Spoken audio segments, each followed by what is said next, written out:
এনকেজিং আৰু গ্লুক'ম আৰু আপোনাৰ কুকুৰটি আইটো আৰু ইয়াৰ এটা প্ৰজাতি আছে মানে মিজোৰামৰ জাতীয় ফুল হয়। এইটো আমাৰ অসমত পায় নাই? অসমত থলুৱা নহয়? অসমৰ নৰ্থ ইষ্টৰ পূৰ্বাঞ্চলৰ হয়। এইটো শুনিছ একদম তামোলৰ গোন্ধ। তাৰ গোন্ধটোৱে মানে কালাৰটো এনেকুৱা যেন শুকাই গৈছে তেনেকুৱা গোন্ধ আছে। ভেণ্ডা বাই কালাৰ। এইটো অসমৰ হয়। অসমৰ।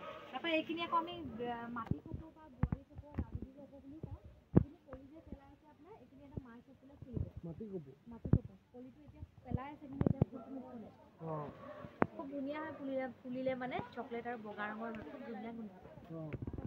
মতা কপৌ দুজোপা প্ৰায় থাকে। এইজোপা ফুলে। এইজোপা প্ৰায় আপোনালোকে দেখিছে চাগে গছবিলাকত থাকে। জৰি গছ, বৰগছবিলাকত থাকে। কিন্তু আমি মানে কি হয় মন নকৰোঁ যেতিয়া ফুলে আমি নাচাওঁৱে তাক। পাৰ্পল কালাৰ হয় নেকি দীঘলকে ঘন ঘনকে ফুলে। আপোনাৰ হেৰিটো না ভাটৌ ফুল তেনেকুৱাই হয়। তাৰপৰা এইটো আকৌ উৰি থকা চৰাই এজনীৰ নিচিনা। ৰ'ব দেই। এইটো উৰি থকা চৰাই এজনীৰ নিচিনা। চৰাই এজনী উৰি আছে তেনেকুৱা লাগিছে। এইটোৰ নাম কি? এইটো ডেণ্ড্ৰবিয়ামৰ হয় আৰু ফুলটো ফুলি থাকিলে পাত নথয় চব পাতটো সৰি যায় তাৰ।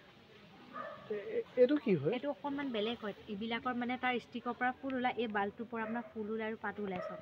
তাৰ নাম হৈছে বাল্বোফাইলাম। তাৰপৰা সেইটো হৈছে ভেণ্ডা একেই হয়। তাৰ ভিতৰৰ অংশটো চাওক চৰাই এজনীৰ নিচিনা অকণমান দেখিবলৈ।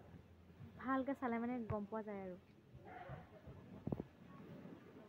চৰাই এজনী বহি থকা নিচিনা লাগিছে। তাৰপৰা এইটো বগাটো গোন্ধিছে খুব ধুনীয়া এইটো একদম মছলাৰ নিচিনা ডালচেনিৰ নিচিনা গোন্ধটো। ইমান ধুনীয়া গোন্ধ। অৰ্কিডবিলাকৰ পৰা পাৰফিউম মেডিচিন ঔষধ দিয়ে তাৰ স্মেল থাকে যে ফ্ৰেছনাৰবিলাক বনায়। এইটো কেটেলিয়াটো অলপ মিহি গোন্ধ আছে গুলপীয়াটো। একদম পাতলা কিন্তু তাক ধুনীয়া গোন্ধটো। গোন্ধিব নি? নুগোন্ধো মই গোন্ধিব। তাৰপৰা এইটো গোটেইকেইটা কেটেলিয়া। ইয়াৰ এটা প্ৰজাতি কেটেলিয়া ট্ৰেইনে বুলি কোৱা হৈছিল। কলম্বিয়াত এখন নেশ্যনেল ফ্লাৱাৰ হয়। আৰু বিশেষকৈ চাওক আমি ইয়াত দুই ধৰণৰ অৰ্কিড সংৰক্ষণ বেলেগ বেলেগ গোন্ধ। এটা হৈছে মাটি কপৌ। মাটি চাষ কৰাৰ কাৰণে।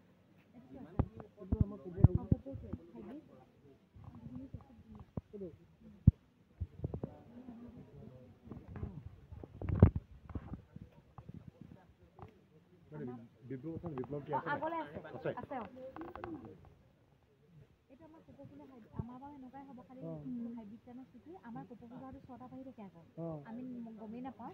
এই 6টা পাহিৰ মাজত এই চৰাই ঠোঁট এটা যে দেখা পায় সেইকাৰণে আমাৰ কপৌ ফুল নাম দিলে। কপৌ চৰাই নিচিনা লাগে আৰু শিয়ালৰ নেজালৰ নিচিনা দীঘল কাৰণে শিয়াল নেজীয়া। সেইকাৰণে শিয়াল নেজীয়া কপৌ। তাৰপৰা অৰ্কিড ইমানখিনি আছিলে। আপোনালোকে ফটো মাৰিব পাৰিব। ফটো মাৰি লওক। আগলৈ বহুতখিনি আছে চাবলগীয়া। আপুনি যাবনে? বেলেগ বেলেগ আছে।